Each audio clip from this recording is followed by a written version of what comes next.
महाभारत का युद्ध धर्म और अधर्म के बीच हुआ सबसे बड़ा युद्ध माना जाता है, लेकिन महाभारत को लेकर हमेशा ही बहस होती रहती है।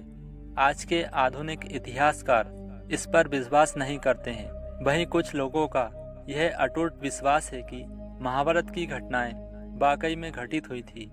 ऐसे कई सबूत आज भी इस धरती पर मौजूद हैं, जो चीख चीख कर गवाही देते हैं कि महाभारत केवल एक काल्पनिक किताब नहीं है, बल्कि पूरी की पूरी सच्ची घटना है, जिससे यह पता चलता है कि श्री कृष्ण ने धरती पर जन्म लिया था और महाभारत सत्य घटना है। आज हम इस प्रस्तुति के माध्यम से महाभारत काल के जिंदा सबूतों के बारे में जानने वाले हैं। तो चलिए मित्रों, बिना टाइम को वेस्ट किए वीडियो को स्टार्ट करते हैं।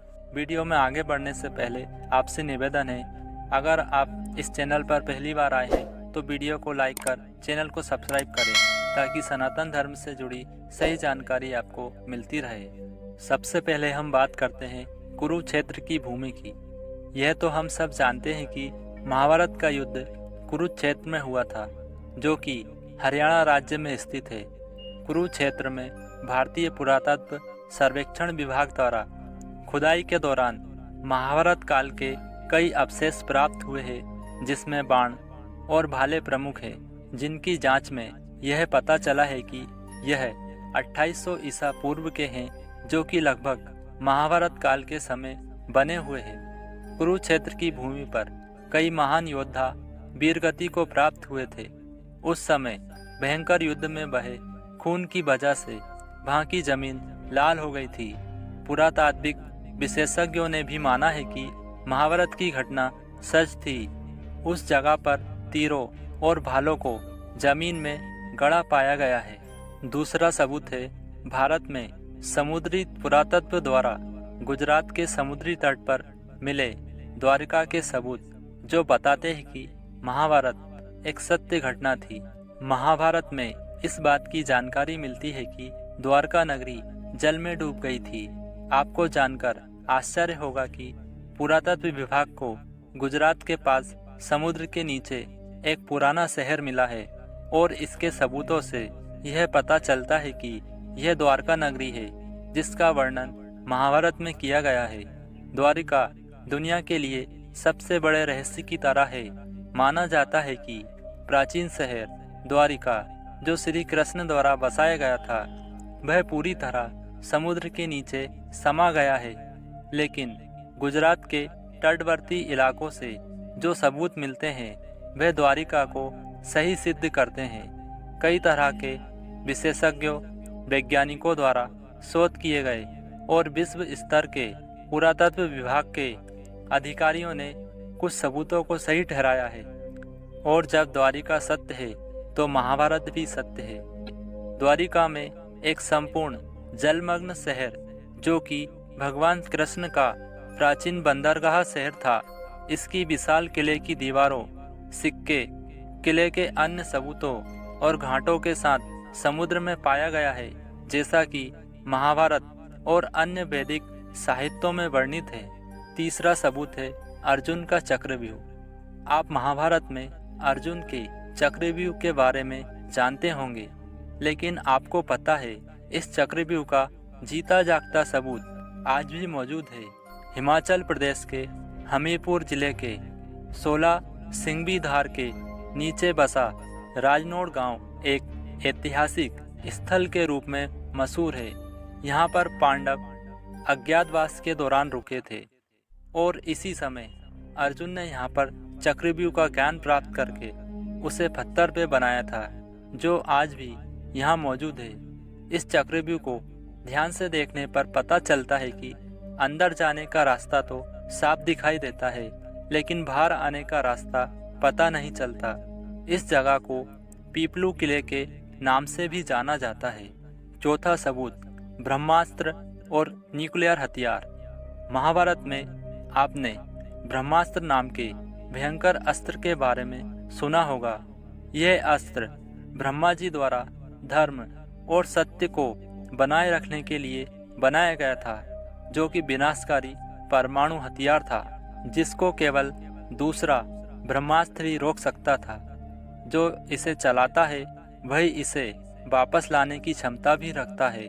रामायण में भी श्री लक्ष्मण जी ने मेघनाद पर ब्रह्मास्त्र से प्रहार करने का सोचा तो भगवान श्री राम ने यह कहकर रोक दिया कि अभी इसका प्रयोग करना सही नहीं है, क्योंकि इससे सारी लंका नष्ट हो जाएगी और कई बेकसूरों की जान चली जाएगी। ब्रह्मास्त्र बेहद खास होता था, जिस कारण महाभारत और रामायण काल में यह सिर्फ गिने चुने योद्धाओं के पास ही होता था। रामायण में यह अस्त्र लक्ष्मण और महाभारत में यह द्रोणाचार्य, अश्वत्थामा, श्री कृष्ण, युधिष्ठिर, कर्ण और अर्जुन के पास था। यह अस्त्र पूरी दुनिया को नष्ट करने की ताकत रखता है। इसके बाद वैज्ञानिकों ने भी माना कि इस तरह का शस्त्र महाभारत में भी इस्तेमाल किया गया था। केदारनाथ का पशुपतिनाथ मंदिर। पौराणिक कथाओं के अनुसार जब महाभारत के युद्ध में पांडवों द्वारा अपने रिश्तेदारों का खून बहाया गया तो भगवान शिव उनसे अत्यंत क्रोधित हो गए थे। फिर श्री कृष्ण के कहने पर सभी पांडव माफी मांगने के लिए निकल पड़े। गुप्त काशी में पांडवों को देखकर भगवान शिव वहां से अदृश्य होकर अन्य स्थान पर चले गए।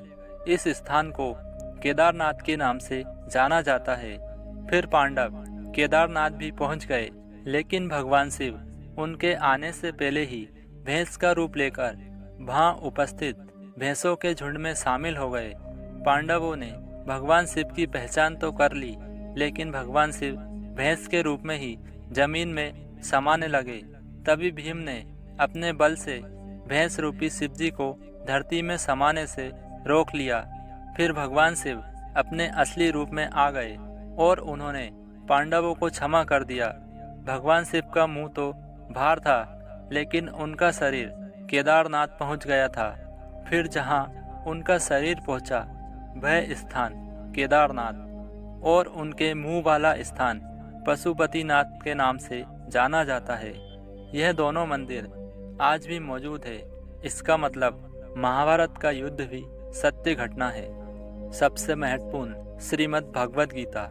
जिन्होंने भागवत गीता पढ़ी होगी वह यह भी जानते होंगे कि इसमें ज़्यादातर श्लोक 2 लाइनों में लिखे गए हैं। आप किसी भी श्लोक को पढ़ लें और समझें तो वह कम शब्दों में बहुत अधिक बात कह देते हैं, जैसे गागर में सागर। गीता में जो बातें लिखी गई हैं वह किसी सामान्य व्यक्ति द्वारा नहीं बताई जा सकती हैं। भले ही मानव सभ्यता का काफ़ी विकास हो गया हो, लेकिन आज भी गीता में वह ज्ञान है जो अकल्पनीय है, जिसे सामान्य व्यक्ति सोच भी नहीं सकता, जिसे सिर्फ भगवान ही बता सकते हैं। यह सबूत है कि भगवान श्री कृष्ण थे जिन्होंने गीता का ज्ञान अर्जुन को दिया था। अगर अर्जुन थे तो पांडव भी थे। इसका मतलब महाभारत भी सत्य है। घटोत्कच का कंगाल। कुरुक्षेत्र के पास ही भारतीय पुरातत्व विभाग को खुदाई के समय बेहद ही विशाल आदमी का कंगाल मिला था, जिसको देखकर ये पता चलता है कि यह कंगाल किसी साधारण मनुष्य का नहीं है। तभी यह बात उठने लगी कि यह कंगाल घटोत्कच का है। महाभारत काल के घटोत्कच के बारे में तो आप सभी जानते होंगे। जब भीम और हिडिंबा का पुत्र घटोत्कच महाभारत के युद्ध में लड़ाई करने आया था, तब कर्ण ने अपनी शक्ति से उसको मार दिया था।